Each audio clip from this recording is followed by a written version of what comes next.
the standard edition of the complete psychological works of Sigmund Freud, translated from the German under the general editorship of James Strachey, in collaboration with Anna Freud, assisted by Alex Strachey and Alan Tyson, editorial assistant Angela Richards, Volume 1, 1886 to 1899, Pre-Psycho-Analytic Publications and Unpublished Drafts, London, the Hogarth Press and the Institute of Psychoanalysis.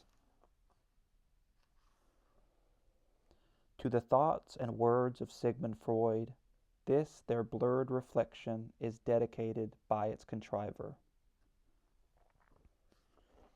General Preface 1. The scope of the standard edition. The ground covered by this edition is shown by its title, The Complete Psychological Works of Sigmund Freud. But it is right that I should begin by indicating its contents more explicitly. My aim has been to include in it the whole of Freud's published psychological writings, that is, both the psychoanalytic and the pre-psychoanalytic. It does not include Freud's numerous publications on the physical sciences during the first 15 years or so of his productive activity. Footnote 1. Freud's own abstracts of the majority of these, they numbered some 25 in all, of varying length and importance, will be found in Volume 3 of the Standard Edition, pages 223 through 57. I have been fairly liberal in drawing the line here, for I have found a place for 2 or 3 works produced by Freud immediately after his return from Paris in 1886. These, dealing chiefly with hysteria, were written under the influence of Charcot, with scarcely a reference to mental processes, but they provide a real bridge between Freud's neurological and psychological writings. The standard edition does not include Freud's correspondence. This is of enormous extent, and only relatively small selections from it have been published hitherto. Apart from open letters, and a few others printed with Freud's assent during his lifetime, my main exception to this general rule is in the case of his correspondence with Wilhelm Fliess during the early part of his career. This is of such vital importance to an understanding of Freud's views, and not only of his early ones, that much of it could not possibly be rejected.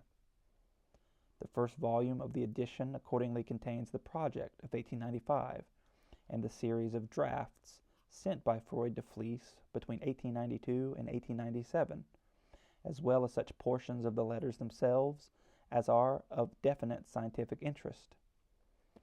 Nor again does the standard edition contain any reports or abstracts published in contemporary periodicals of the many lectures and papers given by Freud in early days at meetings of various medical science societies in Vienna. The only exceptions here are the rare cases in which the report was made or revised by Freud himself. On the other hand, the whole contents of the Gesamtwerk, the only approximately complete German edition, appear in the standard edition, besides a number of works which have either come to light since the completion of the Gesamtwerk or were, for various reasons, omitted by its editors. It has also seemed essential to include in Volume 2 Joseph Breuer's share of the Studien über Hysteria, which was left out of both the German collected editions. 2. The plan of the edition. The first problem for an editor faced by a total of some 2 million words was to decide how best to present them to his readers. Was the material to be arranged on a classificatory or a chronological basis? The first German collected edition, the Gesamtschriften, issued during Freud's life, attempted a division according to subject matter. The more recent Gesamtwerk aimed at being strictly chronological. Neither plan was satisfactory. Freud's writings would not fit comfortably into categories, and strict chronology meant interrupting close sequences of his ideas. Here, therefore, a compromise was adopted. The arrangement is in the main chronological, but I have disregarded the rule in certain cases, where, for instance, Freud wrote an addendum many years after the original work, as with the autobiographical study in Volume 20, or where he himself grouped together a set of papers of various dates, as with the papers on technique in Volume 11 or Volume 12. In general, however, each volume contains all the works belonging to a specified span of years. The contents of each volume, except of course where a single long work is concerned, are grouped in three classes. First, I have placed the major work, or works, belonging to the period, which gives the volume its title. Next come the more important writings on a smaller scale, and lastly come the really short and usually relatively unimportant productions. The chronology is so far as possible determined by the date of the actual composition of the work in question. Often, however, the only certain date is that of publication. Each item is consequently headed by the date of publication in round brackets, followed by the date of composition in square brackets, where this may reasonably be held to differ from the former. Thus, the two last metapsychological papers in Volume 14, though published in 1917, were almost certainly written at the same time as their three predecessors in 1915. These last two are accordingly included in the same volume as the rest, and are headed 1917, bracket 1915. Incidentally, each volume contains its own bibliography and index, though a complete bibliography and an index to the whole series are planned for Volume 24. 3. The German sources. The translations in this edition are in general based on the last German editions published in Freud's lifetime. One of my main difficulties, however, has been the unsatisfactory nature of the German texts. The original publications, brought out under Freud's immediate supervision, are as a rule trustworthy, but as time went on and responsibility was delegated to other hands, errors began to creep in. This even applies to the first collected edition, published in Vienna between the wars and destroyed by the Nazis in 1938. The second collected edition, which was printed in England under the greatest difficulties during the Second War, is largely a photocopy of its predecessor, but naturally shows signs of the circumstances in which it was produced. This, however, remains the only obtainable German edition of Freud's works with any claim to completeness. Footnote 1. It is now, 1966, sold by S. Fischer Verlag of Frankfurt, but is entirely unrevised. From 1908 onwards, Freud preserved his manuscripts, but in the case of works published in his lifetime, I have not consulted them except in a few cases of doubt.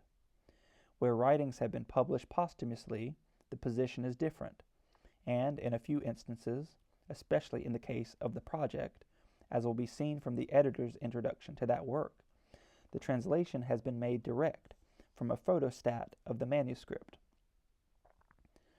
A serious defect in the German editions is the absence of any attempts at dealing with the very numerous changes in the text made by Freud in successive editions of some of his books. This applies in particular to the interpretation of dreams and the 3 essays on the theory of sexuality, both of which were, to a very considerable extent, recast in their later editions. For a serious student of the development of Freud's ideas, it is of great interest to have the stratification of his views laid bare. Here, accordingly, I have endeavored to note for the first time the dates at which the various alterations were made and to give the earlier versions in footnotes. 4. The commentaries. It will be gathered from what has just been said that from first to last I have framed this edition with the, quote, serious student in mind. The result has inevitably been a large amount of commentary, by which many readers will be irritated. Here I am inclined to quote Dr. Johnson, footnote 2, from his preface to Shakespeare. Quote, "It is impossible for an expositor not to write too little for some, and too much for others. He can only judge what is necessary by his own experience, and how long soever he may deliberate, will at last explain many lines which the learned will think impossible to be mistaken, and omit many for which the ignorant will want his help. These are censures merely relative and must be quietly endured." End quote. The commentaries in the Standard Edition are of various kinds. Firstly, there are the purely textual notes to which I have referred just above.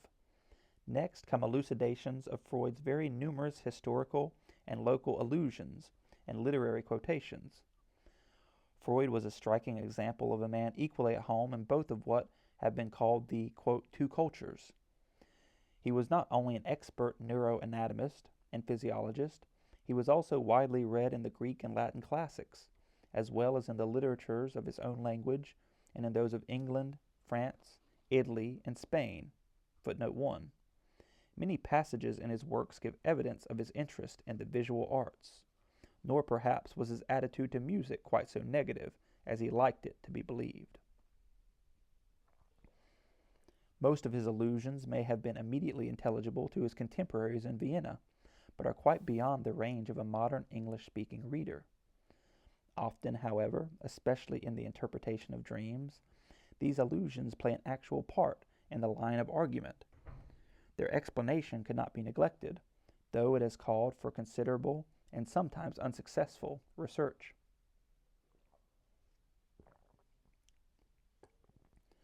Another class of annotations is constituted by the cross-references. These should be of special value to a student. Freud has often dealt with the same topic several times, and perhaps in different ways, at various widely separated dates. Cross-references between these occasions over the whole range of the edition should help to overcome the objection to the general chronological treatment of the material. Footnote 2. Needless to say, these cross-references make no pretense at being exhaustive. They are only intended as occasional signposts to suggest to the student possible lines of research. Lastly, and more rarely, there are notes explanatory of Freud's remarks. These, however, are usually only extended examples of the cross-references. More elaborate discussions of Freud's meanings are usually reserved to yet another category of comment. For, quite apart from these running explanations in the footnotes, each separate work, without exception, is provided with an introductory note. This varies in length according to the importance of the work. It opens in every case with a bibliography of the German text and all of its English translations. No notice is taken of translations into other languages, and no attempt has been made to give a complete list of reprints subsequent to Freud's death in 1939. This is followed by an account of what is known of the date and circumstances of the composition and publication of the work. After this comes some indication of its topic and of its place in the main current of Freud's thought. It is here, of course, that differences will be found. In the case of a short work of slight interest, there will be only a sentence or two. In the case of a major work, there may be an introductory essay covering several pages. All these various kinds of editorial intervention have been governed by a single principle. I have aimed, consistently I hope, at allowing Freud to be his own expositor. Where there are obscurities, I have looked for explanations in Freud's own writings. Where there seem to be contradictions, I have been content with laying the fact before the reader and enabling him to form a judgment of his own. I have done my best to escape being didactic and have avoided any claim to ex cathedra authority. But if I have withheld my own opinions, especially on matters of theory, it will be found that I have equally withheld all later commentaries and elaborations and criticisms from any source whatever, so that, almost without exception, this edition contains no references at all to other writers, however distinguished, apart, of course, from those quoted by Freud himself. The immense proliferation of psychoanalytic literature since his death would in any case have imposed this decision. The student should thus be able to approach Freud's writings uninfluenced by extraneous opinions. It is in the matter of commentaries that I am most aware of the deficiencies of this edition, many of them irremediable. The numerous misprints and minor slips may be corrected, I hope, in Volume 24, but the faults I have in mind cannot so easily be put right. They spring in the main from the unripeness of the material. This is exemplified by what I have already mentioned, the absence of any really trustworthy German edition. But in fact, when work was starting on this edition more than 15 years ago, the whole region was unexplored and unmapped. The publication of Ernest Jones' Life of Freud had not even begun. The correspondence with Fliess and the very existence of the project were unsuspected by most people. It is true that I received assistance from many quarters. Footnote 1. This was not universally true. In 1954, I was refused free access to the minutes of the Vienna Psychoanalytical Society, especially from Ernest Jones, who kept me abreast of his discoveries as he made them. Nevertheless, the standard edition is a piece of pioneering work, with all the inevitable errors and blunders that involves. I myself became better educated in Freud's ideas as time went on, and it is likely that the later published volumes give evidence of this. Footnote 1. It may be worth recording the actual order of their appearance. 1953, 4, 5, 7. 1955, 10, 18, 13, 2, 17. 1957, 11, 14. 1958, 12. 1959, 9, 20. 1960, 8, 6. 1961, 19, 21. 1962, 3. 1963, 15, 16. 1964, 22, 23. And 1966, 1.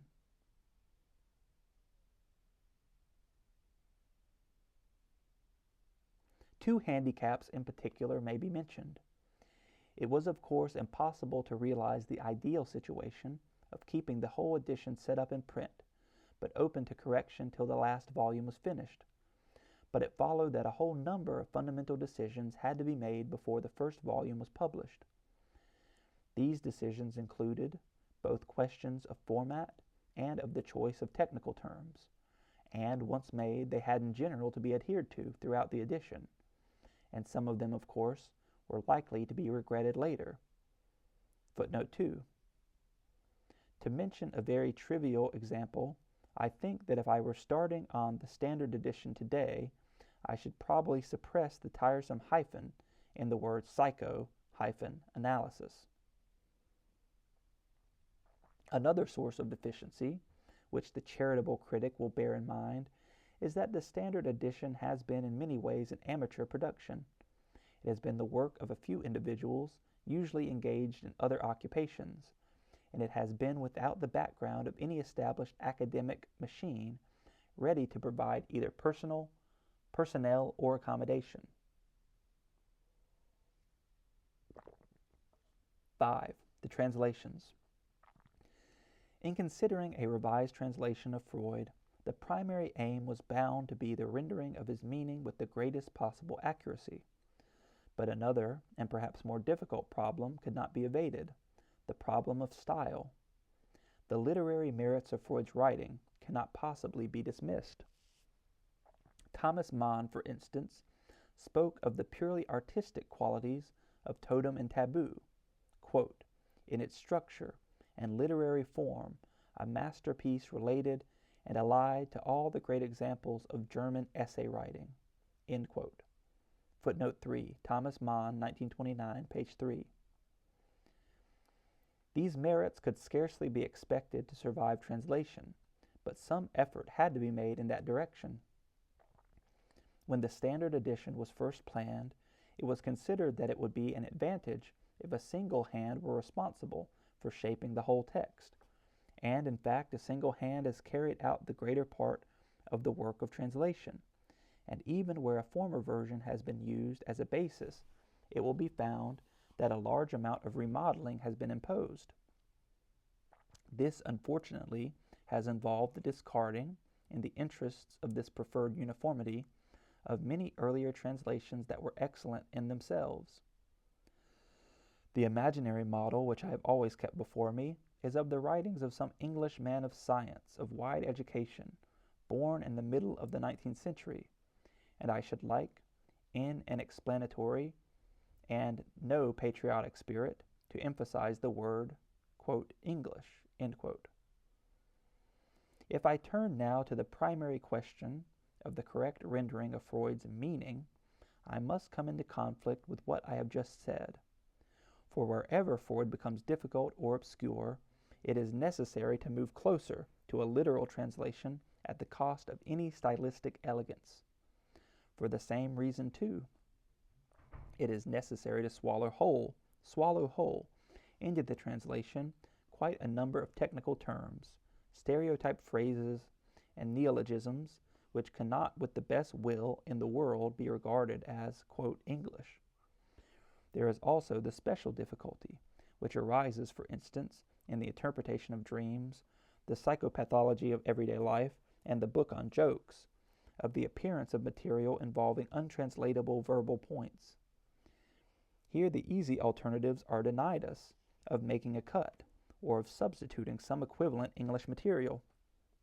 We must fall back on square brackets and footnotes, for we are bound by the fundamental rule: Freud, the whole of Freud, and nothing but Freud. As regards technical vocabulary, I have in general adopted the term suggested in A New German-English Psychoanalytical Vocabulary by Alex Strachey, 1943, which was itself based on the suggestions of a glossary committee set up by Ernest Jones 20 years earlier. In only a few instances have I departed from these authorities. Some individual words which raise controversial points are discussed in a separate note below, page 23. I have tried so far as possible to keep the general rule of invariably translating a German technical term by the same English one. Thus, unlust is always translated unpleasure, and Schmerz is always translated pain. It should be noticed, however, that this rule is liable to lead to misunderstandings. For instance, the fact that psychisch is usually translated psychical and seelisch, mental, may lead to the notion that these words have different meanings, whereas I believe they are synonymous. The rule of uniform translation has, however, been carried further and extended to phrases and indeed to whole passages. When, as so often happens, Freud puts forward the same argument or tells the same anecdote on more than one occasion, sometimes at long intervals, I have tried to follow him, and to use, if he does, identical words, or, if he varies them, to do the same. Some not uninteresting points are in this way preserved in the translation. I ought to say explicitly here that all additions to the text, however small, and all additional footnotes are indicated by square brackets. 6. Acknowledgments. Recognition must be paid before anything else to the exceedingly generous support to the scheme in its primordial stages by the members of the American Psychoanalytic Association, of which I am now proud to count myself an honorary member, on the initiative, in particular, of Dr. John Murray of Boston, with the support of Dr. W.C. Menninger, at that time president of the association. Every previous attempt to raise the necessary capital had failed, and the whole project would have been abandoned without the magnificent gesture from America in subscribing in advance for some 500 sets of the proposed edition.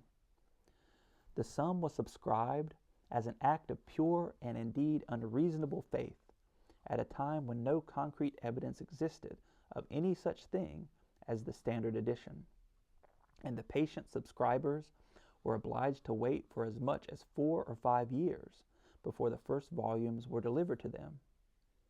From that time onward, American support has been unswerving, and has reached me from many quarters.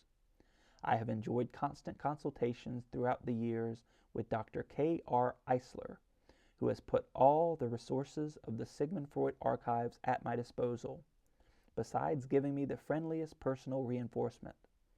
Through him, too, I have had the benefit of access to the valuable material in the library of the New York State Psychiatric Institute. I have, of course, been constantly indebted to Dr. Alexander Grinstein and his Index of Psychoanalytic Writings. Before leaving the help I have had from America, I must mention two men from widely separated regions, each of whom gave their support long ago to the dream of a complete Freud in English, but neither of whom lived to see its fulfillment: Otto Fenichel and Ernest Kriss. If I come now nearer home, my principal support has of course been from the Institute of Psychoanalysis, and in particular from its Publications Committee, which, under changing names, has backed me through thick and thin from the earliest times, and in spite of what must often have seemed the most exorbitant financial demands. It seems a distortion to mention individual names, but I must recall once more my voluminous and instructive correspondence with Ernest Jones. I have special grounds for gratitude to Dr. Sylvia Payne, who was for a long time chairman of the Publications Committee. Turning to the actual germination of the standard edition, it goes without saying that my first acknowledgments must be to the collaborator and assistants whose names will be found on the title page of each volume: Miss Anna Freud, my wife, and Dr. Alan Tyson. Miss Freud in particular has been ungrudging in devoting her precious leisure hours to reading through the whole of the translation and providing invaluable criticisms. The name of Miss Angela Richards, now Mrs. Angela Harris, also appears on the title page of the present volume. In recent years she has indeed been my principal assistant and has taken charge of much of the editorial side of my work. My gratitude is also due to Mrs. Ralph Partridge, who has prepared most of the indexes to the individual volumes, and to Mrs. Ambrose Price and Mrs. D.H. O'Brien, who between them typed out the whole of the material in the edition. The difficulties in the preliminary preparations for the edition were exacerbated by the complications arising from Freud's completely unbusinesslike handling of the copyrights in his translations. These troubles, particularly in regard to the American copyrights, were only solved by the energetic intervention of Mr. Ernst Freud over a period of several months. The English side of this question was handled by the Hogarth Press, and especially by Mr. Leonard Woolf. Mr. Woolf, who has been publishing the English translations of Freud for some 40 years, himself took an active share in the evolution of this edition. I feel that my special and somewhat guilty thanks are due to the publishers and to the printers for their tolerance in meeting my requirements. It is right for me to add that, though I have received and profited immeasurably from the advice of many helpers, yet the final decision upon every point, whether of the translation or of the commentary, was bound ultimately to rest with me, and it is therefore upon me that the sole responsibility must rest for the errors which time will no doubt bring to light in plenty. Finally, perhaps I may be allowed a more personal acknowledgment of my debt to the companion who has shared my task as a translator for so long. It is nearly half a century now since we spent 2 years together in Vienna in analysis with Freud, and since, after only a few weeks of our analysis, he suddenly instructed us to make a translation of a paper he had recently written, Ein kein Würgesklegen, a translation now embedded here in volume 17. In the present enterprise, she has given me constant help by her impartiality, both in approval and criticism, and she alone carried me through some periods of physical difficulty, when it seemed absurd to imagine that the standard edition could ever be brought to completion. James Strachey Marlowe, 1966.